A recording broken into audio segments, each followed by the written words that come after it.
For fear of the coming darkness consumes all but you, lamp bearer. Something stirs within you. Something ancient, powerful, hungry.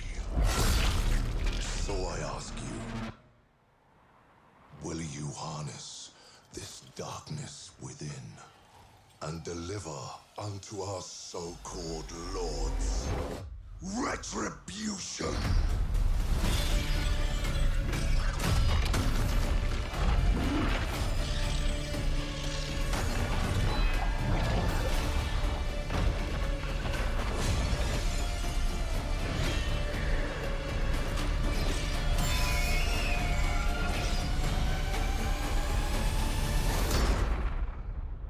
But should you fall, the world falls with you.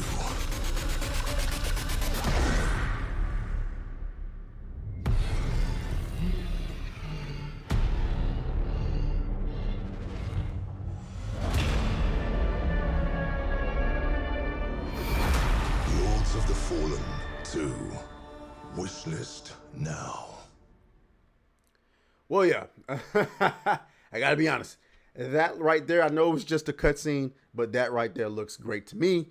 I loved the first Lords of the Fallen. It wasn't as polished as I would like it to be, but I played it on console, and now I'm doing a second playthrough on PC where it runs tremendously better, looks tremendously better. Plus, I'm playing on that beautiful widescreen and stuff like that, the ultra widescreen, I mean. And so it's an amazing experience. I can't wait for the second one. But that's not what we're here to talk about today.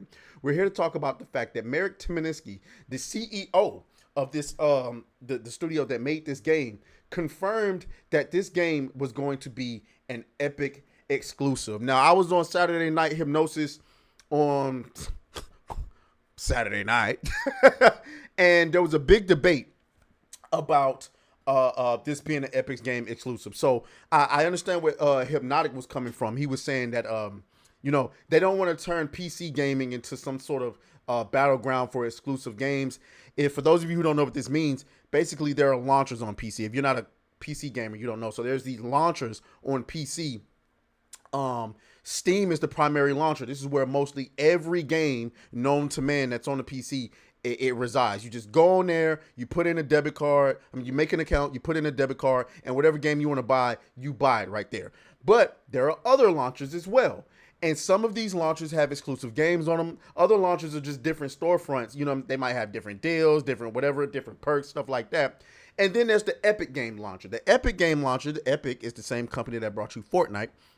The Epic Game Launcher is basically a storefront with not even half the features of Steam, and they are throwing their money around to get exclusive games, right? And because they want you to use their storefront, because they want, I mean, they make a percentage the same way Steam does. They make a percentage on the games that are purchased through their storefront. So everybody wants the games to be purchased through their storefront so they can get that percentage. Well, Steam, they don't have a monopoly on it, but they're the number one source for that. And so earlier this year, Hypnotic, prophesized that this was going to be an Epic game exclusive, and he wasn't having none of that. And here is Marek Timinski. Okay, somebody asked him back on March 31st, Marek, is your next game going to be an Epic exclusive? And now he responds after it was revealed on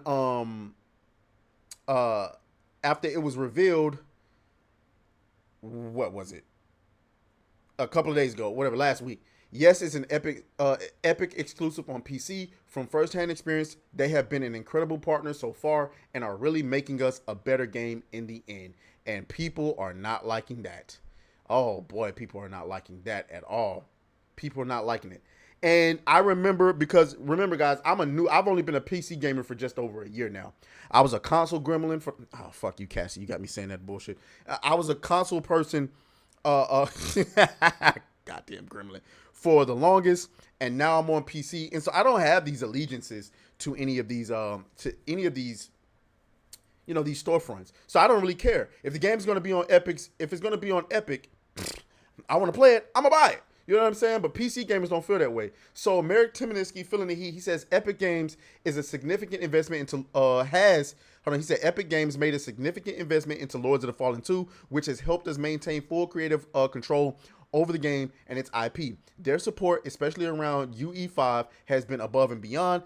That's Unreal Engine 5. That close collaboration is a big reason we're able to push the game much further, and why it will be a very different experience at launch compared to Lords of the Fallen 2023. We've heard so much feedback from you, and we won't compromise on what we deliver. More to come soon. Stay tuned. And so basically what he's saying there is that because Epic was able to make the investment that they made, they were able to deliver on some promises that they made after their experience with the one that came out in 2023. Because remember, there was a Lords of the Fallen some years before that. And then he also follows it up with this. The reality is we couldn't make the game we believe in and stay creatively independent without serious backing. This wasn't about chasing cash. It's about backing the vision and making something great. Pirating it, your choice, but don't act like it's fair.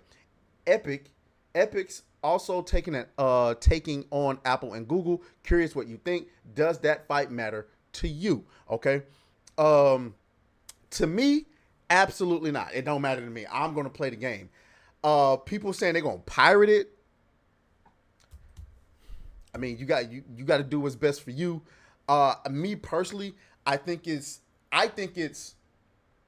if it's true that they wasn't going to be able to deliver the experience that they wanted to, that the game couldn't have been made the right way without Epic's investment, then I have no issue with it. But if the decision was simply a financial decision, I think that was a mistake, because why would you take your game away from the biggest player base on PC in order to make this happen? I think that was a mistake if that was the case. But I don't believe that to be the case, because remember, Lords of the Fallen only became profitable recently, despite the fact that it came out in 2023. Okay? It only recently got into the green. So why am I to believe that they had the money for a sequel like that? Instead, Epic came along and said, hey, listen, we're going to provide the funds. All you got to do is make this an Epic game exclusive. I don't have a problem. My bad. I don't have a problem with that. To me, that's no different than Xbox selling you Hi-Fi Rush. Everybody loved it. And then I guess it didn't make the numbers they wanted it to make, so they said we shutting the studio down. And then another company comes along. Let's say, I know another company in Korea did it, but let's say Sony came along and said, hey, no, we'll pick y'all back up and we'll make the... Okay, and then I would have bought it on a PlayStation. Despite the fact that I'm an Xbox fan, I would have bought it on PlayStation. I would have bought it on... Hell, I love Bayonetta.